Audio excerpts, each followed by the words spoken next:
1.5 साल से ज्यादा का समय बीत चुका है, लेकिन दुनिया भर में 40 लाख से ज्यादा लोगों की जान ले चुका कोरोना वायरस पैदा कहां से हुआ, इसका पता अभी तक नहीं चल सका।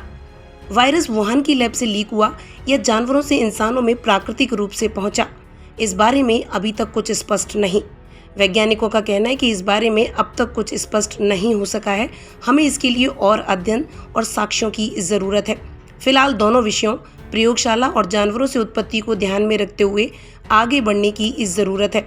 इधर तमाम रिपोर्टों में लगातार ये दावा किया जाता रहा है कि कोरोना वायरस चीन की वुहान लैब से निकला, लेकिन ड्रैगन ने इस थ्योरी को शुरू से ही खारिज कर दिया।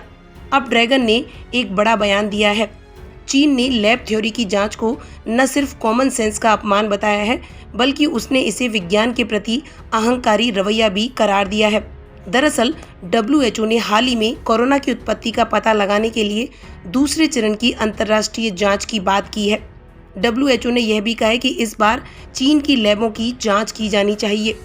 WHO चीफ डॉक्टर टेड्रोस की ओर से दिए गए जांच प्रस्ताव में चीन के ऐसे लैबों की दौरे की भी बात कही गई है जो उन इलाकों में हैं जहां साल 2019 में पहली बार इस वायरस के मामले सामने आए थे, यानी चीन की वुहान लैब भी इसी में शामिल है। दरअसल अमेरिका और अन्य देशों की ओर से चीन के वुहान इंस्टीट्यूट ऑफ वायरोलॉजी की जांच कराए जाने को लेकर लगातार दबाव बनाया जा रहा है। चीन के उप स्वास्थ्य मंत्री ने हाल ही में एक प्रेस कॉन्फ्रेंस के दौरान कहा कि वे इस प्रस्ताव से बेहद हैरान हैं। उन्होंने यह भी कहा कि WHO का यह प्रस्ताव न सिर्फ कॉमन सेंस यानी कि व्यवहारिक समझ का अपमान है, बल्कि विज्ञान के प्रति अहंकारी रवैया भी है। आपको बता दें, वॉल स्ट्रीट जर्नल ने एक रिपोर्ट में यह दावा किया था कि कोरोना महामारी का पहला मामला दर्ज होने से पहले ही चीन की वुहान लैब के कुछ वैज्ञानिक बीमार पड़े थे और उनमें कोविड जैसे ही लक्षण देखे गए। रिपोर्ट में यह दावा किया गया था कि बीमार पड़े कुछ वैज्ञानिकों को अस्पताल में भर्ती कराना पड़ा था। इसके बाद भी चीन ने लैब लीक की थ्योरी को बेतुका बताकर खारिज कर दिया था।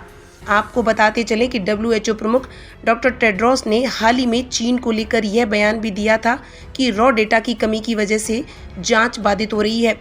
ऐसे में चीन को इसे और ज़्यादा पारदर्शी बनाना चाहिए।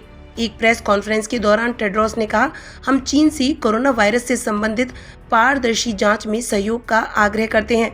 अगर इस जांच के नतीजे सही आ जाते हैं तो इससे प्रभावित करोड़ों लोग चीन के आभारी रहेंगे। साथ ही उन लोगों के परिवार भी चीन के आभारी होंगे जिन्होंने इस वायरस की वजह से जान गंवाई है। लेकिन लगता है चीन तो इस मामले में किसी भी तरीके के सहयोग के मूड में नजर नहीं आ रहा है।